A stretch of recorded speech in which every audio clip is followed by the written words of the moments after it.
জীবনে চলার পথে সবসময় সেই মানুষটাকে বেছে নাও যে তোমাকে প্রতিটা পদক্ষেপে মোটিভেট করবে।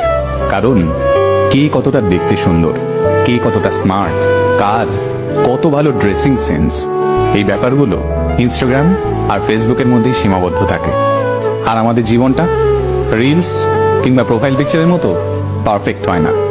এখানে আমরা প্রতিনিয়ত আঘাত পাই, ক্ষত বিক্ষত হই, আমাদের কান্না পায়, সবকিছু ছেড়ে পালিয়ে যেতে ইচ্ছে করে।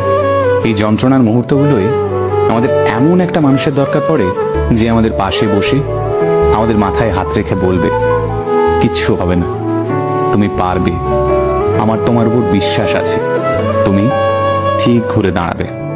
ব্যাস এটুকুই তো। তাই এইরকম একটা মানুষ খোঁজো, আর নিজেও এইরকম একটা ইন্সপায়ারিং মানুষ হওয়ার চেষ্টা করো। তাহলেই দেখবে জীবনটা অনেক সহজ হয়ে গেছে।